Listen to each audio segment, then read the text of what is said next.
ദിൽഷാനയുടെ മരണം ഉൾക്കൊള്ളാനാകാതെ ഒരു നാട് മുഴുവൻ നടുങ്ങിയ ദിനമാണിന്ന്. പ്രതീക്ഷിക്കാത്ത നേരത്ത് ക്രൂയിസർ ജീപ്പ് പിടിച്ചാണ് ദിൽഷാന മരണത്തിന് കീഴടങ്ങിയത്. 19 വയസ്സുകാരിയുടെ മരണം മനുഷ്യ മനസാക്ഷിയെ നടുക്കിയ ദാരുണ സംഭവമാണ്.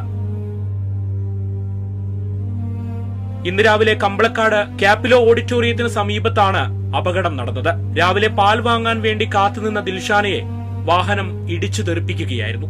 റോഡരികിലെ ഇരുമ്പ് പൈപ്പടക്കം ഇടിച്ചു തെറിപ്പിച്ച് 30 മീറ്ററോളം മുന്നോട്ട് നീങ്ങി. എന്നാൽ ജീപ്പിന് മുന്നിൽ നിന്ന് ഒഴിഞ്ഞു മാറാനുള്ള സമയം നിമിഷ നേരത്തിനുള്ളിൽ കടന്നുപോയി. ഞാനും സ്പോട്ട് കാണാണ്. ഞാൻ ഈ വണ്ടിയിൽ വരവ് കണ്ടിട്ട് ഞാൻ നടന്നു വന്ന സൈഡിലേക്ക് മാറിക്കഴിഞ്ഞു.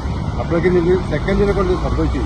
ഉടൻ കൽപ്പറ്റയിലെ സ്വകാര്യ ഹോസ്പിറ്റലിൽ എത്തിച്ചെങ്കിലും ദിൽഷാനയുടെ ജീവൻ രക്ഷിക്കാനായില്ല. ബത്തേരി സെന്റ് മേരീസ് കോളേജ് വിദ്യാർത്ഥിനിയാണ്. റോഡിൽ വാഹനവുമായി ചീറിപ്പായുന്നവർ റോഡരികിലെ മനുഷ്യരെയും കാണാതെ പോകരുത്.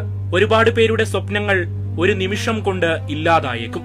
നാളെയുടെ പ്രതീക്ഷയായ കുടുംബത്തിലൊരാളുടെ വിയോഗം താങ്ങാനാകുന്നതിലും അപ്പുറമാണ്. ഒരു നാടിനെ മുഴുവൻ കണ്ണീരിലാക്കിയ ദാരുണ വാർത്തകൾ ഇനിയും ഉണ്ടാകാതിരിക്കട്ടെ.